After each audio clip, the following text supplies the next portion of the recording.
విశాఖపట్నం గోపాలపట్నంలో తెలుగు భాషా దినోత్సవ వేడుకలు అంగరంగ వైభవంగా జరిగాయి.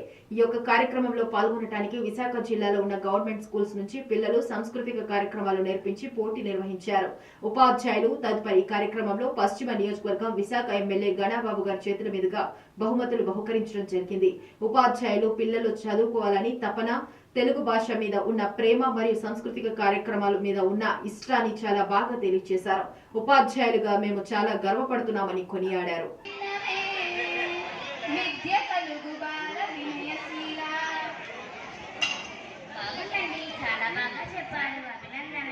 ఆశుగారు మరొక పద్యం చెప్పమంటున్నారు. మరి మహాప్రసాదం అడగండి. నేటి ప్రభుత్వ పాఠశాలలోని విద్యార్థులను చేర్చడం తగ్గుతుంది కదండి. మరి మీరు ప్రోత్సహిస్తూ ఒక పద్యం చెప్పండి.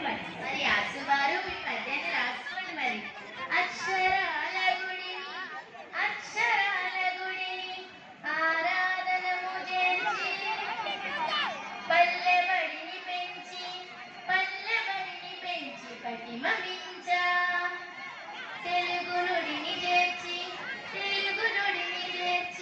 తేజస్సును నగూచి అమ్మ ఒడిని చేర్చా హాయి గొలుపు. చాలా బాగా చెప్పారు. ధన్యవాదం.